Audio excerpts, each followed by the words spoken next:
Gary worked his magic and popped it back in. There's no doubt about it. Kobe Bryant, one of the toughest players ever. Next in Big Board Sports. The Spurs are still unbeaten on the backside of back-to-back games after taking care of the LA Lakers last night. Sweeping the purple and gold this season, 7 Spurs scored in double figures, led by Tony Parker and his 25 points in only 32 minutes. Marcus Aldridge was next in line with 16 points. Tim Duncan posted a double-double with 12 points and a team-high 13 rebounds. Kyle Anderson, who started for the injured Kawhi Leonard, added 14 points and a team-high 2 steals. Spurs win 119-113, leaving LA with the split. Patty Mills says it's all part of getting back into the swing of things after a long All-Star break. Just to get back into a rhythm and get back into what we've been doing the whole year, I guess. But then again, it's no excuses because everyone's on the same page and then having a good break and coming back into it. But it's definitely good, that break, for the long run. A win is a win. Just got to keep building on the rhythm and on the groove and just keep getting better every night. Next up for the Spurs, the Phoenix Suns tomorrow afternoon at 4. It's Game 5 of the 8-game rodeo road trip. Kawhi Leonard is listed as questionable with left calf tightness.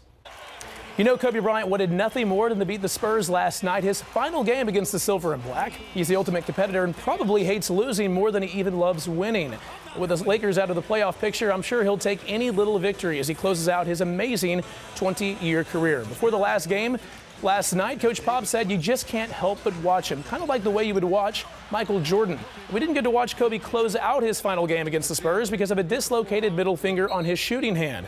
Injury happened late in the fourth quarter while chasing down the ball. He was pulled with 35 seconds to go and was sent to the locker room for treatment. Brian talked about the injury post-game. I tried to go after the ball and just slipped on the wet floor. And as I slipped, I put my hand down and tried to balance myself, but I couldn't spread my palm fast enough. So my finger just jammed right into the floor and just popped right out. And, I tried to go after the ball, but my finger just felt kind of dangling. It was just kind of out and to the side, and the other part was going the other way. So, thought about trying to put it back in myself. He's had injuries and played through stuff that nobody will ever even know about. He's a warrior. He's one of the toughest we've ever had. Your guard Jordan Clarkson is a rising young star, product of Wagner High School here in San Antonio. Clarkson has been the Lakers' most consistent player this season. Last night he dropped 20 points on 6 of 11 shooting. He played in 3 of 4 games versus the Spurs this season and averaged 19 points in 33 minutes, his 4th best average against an opponent this season. Clearly he ups the ante a little bit when playing the team he watched growing up.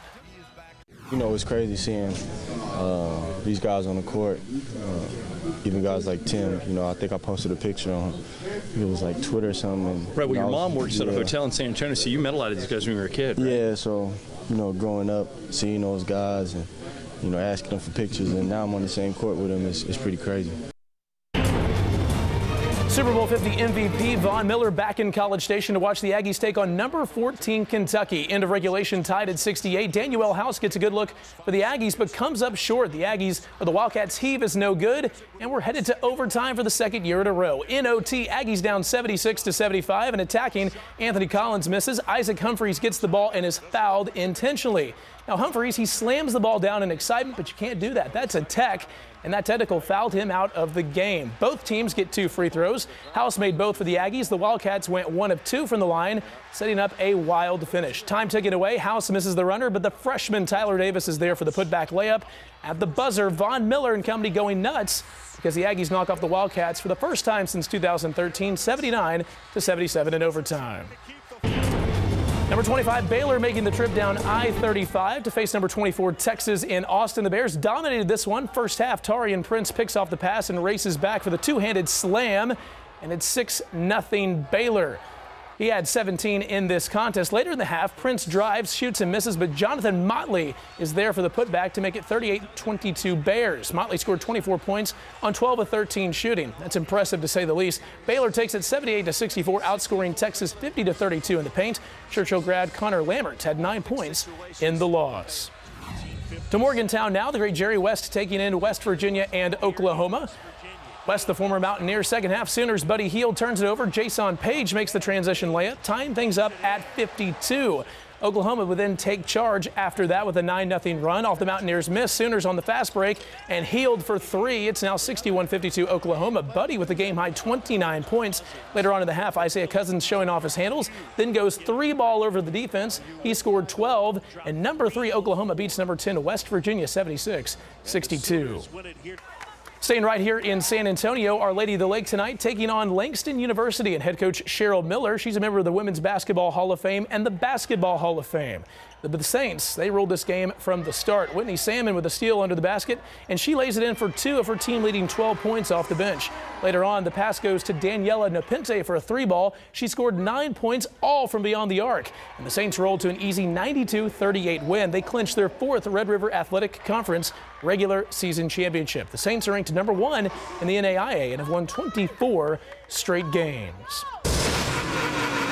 Ty Dillon on the pole for the NASCAR Xfinity Series opener at newly renovated Daytona. 10 laps to go. Chase Elliott, the pole sitter for the Daytona 500, leads the pack down the backstretch.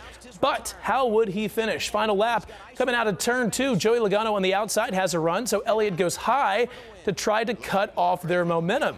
Then let's fast forward to turn 4, headed for the checkered flag. Logano tries to go outside of Elliott, but there's contact, and Elliott holds on to take the win. Let's take another look at this in slow-mo as Elliott on the inside is sawing hard on the wheel, trying to keep Logano at bay, but he takes the victory for his first restrictor plate win. That'll do it for this KSAT Sports Update. For more stories like this, check out KSAT.com. We'll see you right back here tonight for Instant Replay.